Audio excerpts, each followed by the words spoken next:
मित्रों नमस्कार। इस वीडियो में मैं आपका मित्र रिटायर्ड जज अशोक शर्मा आज आपको बहुत ही महत्वपूर्ण जानकारी देने जा रहा हूं। एफआईआर क्या होती है, जीरो एफआईआर क्या होती है, ई एफआईआर क्या होती है, ये सब आपको डिटेल में जानना चाहिए। खास तौर पर लॉ एस्पायरेंट्स, जो लॉ के स्टूडेंट्स हैं, एडवोकेट्स हैं, आम जनता है, इन सबको इस बात की जानकारी होना चाहिए। जैसा कि आप जानते हैं, अभी 1 जुलाई 2024 से भारतीय न्याय संहिता 2023 लागू हो गई है। इसके पहले क्रिमिनल प्रोसीजर कोड 1973 लागू था, जिसकी धारा 154 में एफआईआर संबंधी प्रावधान है। 155 नॉन कॉग्निजेबल है, 154 में कॉग्निजेबल ऑफेंस में जैसे रेप है, मर्डर है, इस तरह के जो हीनियस ऑफेंस है उसमें धारा 154 सीआरपीसी के तहत पहले रिपोर्ट दर्ज होती थी। 1 जुलाई 2024 के बाद ये जो एफआईआर है ये धारा 173 के अंतर्गत बीएनएसएस के अंतर्गत लाई गई है और पहले ये सीआरपीसी 154 के अंतर्गत, ये आपको जानना चाहिए। तो ऐसी स्थिति में जब भी आप कभी रिपोर्ट लिखाते हैं, सबसे पहले थाना प्रभारी जो भी है उसको आप मौखिक या लिखित सूचना दे सकते हैं। कोई अन्य व्यक्ति भी ये सूचना दे सकता है, उसके द्वारा लिखी जाएगी, आपको फ्री ऑफ कॉस्ट कॉपी दी जाएगी, उसका रजिस्ट्रेशन किया जाएगा, उसके बाद इन्वेस्टिगेशन किया जाएगा जो भी घटना घटित हुई है कॉग्निजेबल उसके बारे।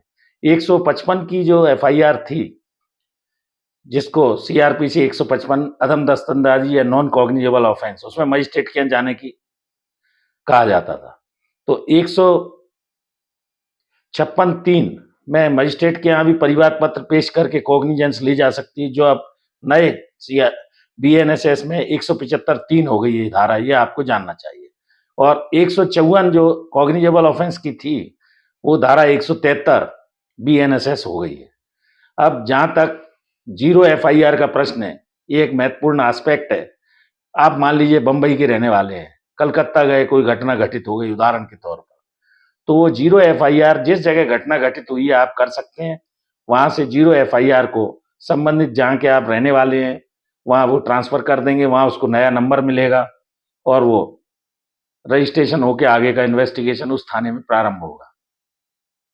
इसी तरह ई एफआईआर जो है वो सोशल मीडिया के अंतर्गत आप व्हाट्सएप पे, किसी भी टेलीग्राम पर इस तरह की सूचनाएं भेज सकते हैं। इसका भी रजिस्ट्रेशन होना चाहिए, थाना प्रभारी को लिखना चाहिए। नहीं लिखते हैं अगर वो, तो 3 दिन के अंदर वहां आप उपस्थित हो सकते हैं, उस पर हस्ताक्षर कर सकते हैं, रजिस्ट्रेशन होना चाहिए। आप वरिष्ठ अधिकारी एसपी को दे सकते हैं, लिखित भी भेज सकते हैं, रजिस्ट्री से भी भेज सकते हैं। और ना आने की दशा में आप जैसा 156(3) था, आप 175(5) बीएनएसएस के अंतर्गत आप संबंधित मजिस्ट्रेट के यहाँ भी परिवाद पत्र प्रस्तुत कर सकते हैं। तो ये कुल मिलाकर एफआईआर डायरेक्ट भी आप कर सकते हैं। ई एफआईआर जैसा मैंने बताया वो उसको सोशल मीडिया के माध्यम से किया जा सकता है। और जीरो एफआईआर जिस जगह घटना हुई है वहां कहीं भी आप वो आपको कायदे से मना नहीं उनको करना चाहिए और लिख लेना चाहिए, रजिस्ट्रेशन कर लेना चाहिए। उसके बाद संबंधित जो थाना है वहां पर भेज दी जाए और आगे का इन्वेस्टिगेशन उस थाने के द्वारा नंबर देकर किया जाए। ये व्यवस्था अब बीएनएसएस में भारतीय न्याय संहिता नागरिक सुरक्षा संहिता जो आई है 2023 की 1 जुलाई 24 से लागू है, दी गई है। ये आपको जानना चाहिए। और आगे की जो भी कार्यवाही है उसमें अगर सफिशिएंट एविडेंस आ जाती है तो चालान पेश होगा।